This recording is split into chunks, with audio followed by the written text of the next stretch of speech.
मोक्षित जी दिल्ली से। राधे राधे। राधा वल्लभ श्री हरिवंश महाराज जी, आपके चरणों में कोटि कोटि प्रणाम। महाराज जी, आपकी और श्री जी की कृपा से नाम जप करने का प्रयास करता हूँ और ये आशा है कि श्री जी से अनंत प्रेम हो जाए।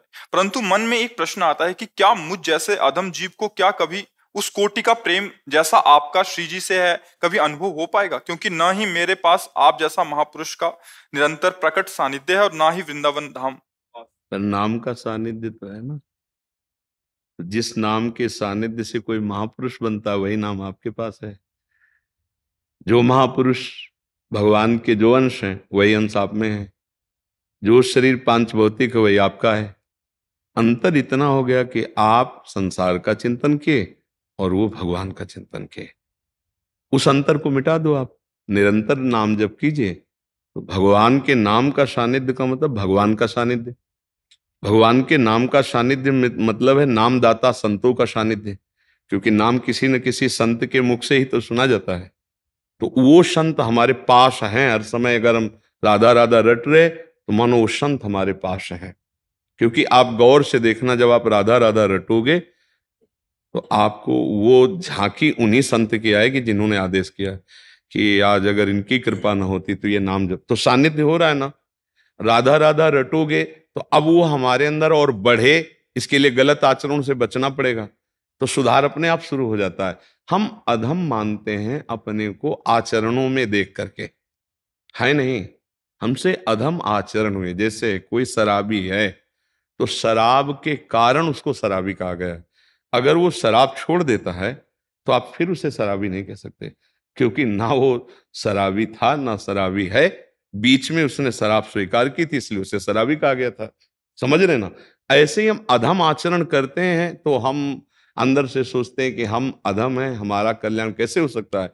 लेकिन जब हम नाम जप करेंगे और अधम आचरण छोड़ देंगे तो हम वैसे ही हो जाएंगे जैसे महापुरुष हैं, हो जाएंगे ना। अच्छा, एक तो ये सिद्धांत हुआ करने का और दूसरे का है कृपा का। जैसे हम नाम जप कर रहे हैं, यद्यपि हम कभी भी उनकी समानता नहीं कर सकते, पर जैसे पारसमणि छू जाए तो जंगहा लोहा सोना बन जाता है। वो लोहा कभी मुकुट बन करके नहीं बैठ सकता था माथे पे किसी भी देवता या भगवान के, लेकिन पारसमणि छू गई अब वो सोना बन गया, अब वो मुकुट बन के लग गया। लोहा कभी मुकुट नहीं बन सकता था, पारसमणि का प्रभाव। तो संत हैं कृपा में भगवान के पारसमणि, हमको भगवान के आभूषण बना देंगे, भगवान के सेवक बना देंगे, भगवान की प्राप्ति करा देंगे। कैसे? जो उपदेश कर रहे हैं उनको स्वीकार कर लो। तो जिन संत का हम उपदेश मानकर चलते हैं वो हर समय मेरे दिमाग में रहते हैं। ध्यान दीजिए, वो बाबा ने बोला था ये नहीं करना है, बाबा ने कहा था ये करना, रहना दिमाग में। तो संत सानिध्य है कि नहीं है? सही पूछो तो वही संत सानिध्य है। प्रगट में तो आप 2 मिनट 10 मिनट 5 मिनट, लेकिन दिमाग में आप हर समय सानिध्य। सच्चा सत्संग वो है जो हर समय आपके दिमाग में उनकी बात रहे। तो ऐसा ना समझे कि हम संत सानिध्य नहीं कर पाएंगे। संत सानिध्य मतलब कहा गया है दिन रात सत्संग करो। कहा गया है कि भक्ति कर दीप प्रेम करी बाती साधु संगति करी अनुदिन राती। रात दिन, तो रात दिन कौन साधु महात्मा के पास बैठा रहता है भाई? फिर महापुरुषों का कथन क्या है? रात दिन उनकी आज्ञा में हो ना। तो आप बाबा बोले थे सोते समय ऐसा करना चाहिए, बाबा दिमाग में है। बाबा बोले थे जग करके ऐसा कर, 5 भक्तों का नाम लेना चाहिए, ये कर, बाबा बाबा है ना दिमाग में। वो गुरु जी बोले थे ऐसा, वो संत जी ऐसा बोले थे, वो है ना। तो संग हो रहा है ना उनका, यही है रात दिन साधु संग। हमारे पास रहकर यदि आप हमारी बात नहीं मानते तो आप हमारे संग में नहीं हो। दूर रहकर हमारी बात मानते हो तो तुम्हें समझ में आएगा कि हर समय हम हैं। और फिर कभी कभी स्वप्न में दिखाई देने लगेंगे, और कभी कभी बैठे बैठे आपको लगेगा कि मानो बाबा हमारे को उपदेश कर रहे हैं। तन्मयता हो जाए ना तो ये भी अनुभव होने लगेगा। बैठे बैठे दिमाग एकदम बिल्कुल घसीट गया तो मानो आप उन्हीं से बात कर रहे हैं। देख लो बाबा आपने कहा था हम प्रयास तो कर रहे हैं लेकिन सफल नहीं हो पा रहे, सामने बात कर रहे हो, ऐसा लग रहा है कि आप बाबा से बात कर रहे हो, लगेगा ना। ये सानिध्य है। ऐसा ही धीरे धीरे भाव बढ़ता चला जाता है। तो आप ऐसा उससे नकारात्मक भाव में न ले, मुझे ऐसा कैसे हो सकता है, नहीं। और आपको सच्ची बताएं, जैसे स्वप्न में हमने 1000 कत्ल किए तो जगने पर हमें कोई सजा मिलेगी क्या? ऐसे ही हमसे अज्ञान में पाप हो गए हैं, अब हम धीरे धीरे जाग रहे हैं ज्ञान में, वो सब भस्म हो जाएंगे। पक्का मान लो हमारी बात, वो सब भस्म हो जाएंगे। अब आगे हमसे गलती, जाग कर गलती होगी तो फिर केस लागू हो जाएगा, है भाई। अब जग का अब लो नशानी, अब ना नशइयो, अब इसमें सावधान हो जाए। तो अच्छे बच्चे हो, भगवान की बड़ी कृपा है कि इस अवस्था में आप अध्यात्म को समझना चाहते हैं, भगवान के मार्ग में चलना चाहते हैं, नाम जप करते हैं, तो आप ये हे भाव तो छोड़ ही दें कि हमको सानिध्य नहीं प्राप्त है।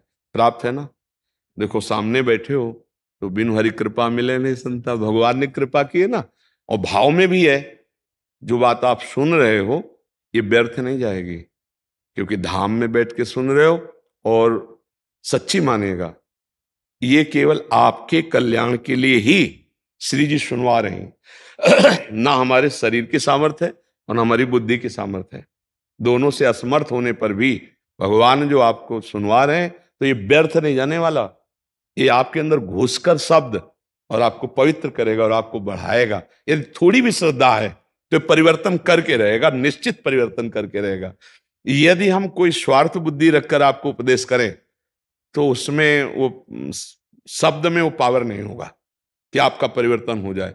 यदि आपके परिवर्तन के ही लिए सिर्फ बोला जा रहा है तो वो आपका परिवर्तन करके ही रहेगा शब्द।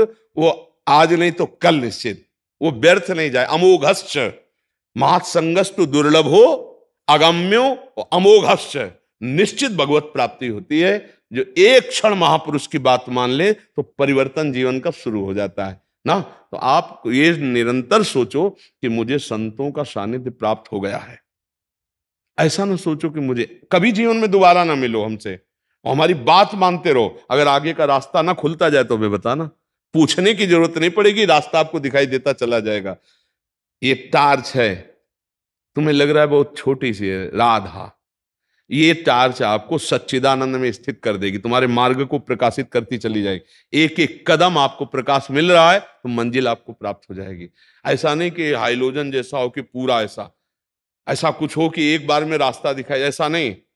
एक एक कदम सिर्फ दिखाई देगा, क्योंकि अगर तुम्हें दूरी दिखाई गई तो हार जाओगे। इसलिए अगला कदम केवल तुम्हें रखना है और उतना प्रकाश है तो आगे का मार्ग खुलता चला जाएगा। और अगर गलती करोगे तो वही मार्ग रुक जाएगा। गलती करोगे तो वही मार्ग पर नष्ट नहीं होगा। ये ऐसा मार्ग, कदम पीछे नहीं होंगे। 100 बार नाम जपा है तो 99 बार से नहीं शुरू होगा, 101 से शुरू होगा। ये अध्यात्म है, ये परमार्थ है। ठीक है, आप मस्त रहो एकदम, ऐसा नहीं, निगेटिव नहीं सोचना, नकारात्मक सोच को हटाना है। नकारात्मक सोच ही तो हमें जलाती है। नहीं नहीं कि अब हमको तो वृंदावन ही रहना पड़ेगा क्योंकि साधु संग से ही कल्याण होता, ऐसा नहीं। यही असली साधु संग है, जो दिमाग से साधु संग हो। वो हमारे समय हर समय माइंड में बैठे हुए, हमारे हृदय में बैठे हुए प्रेरणा देते रहते हैं।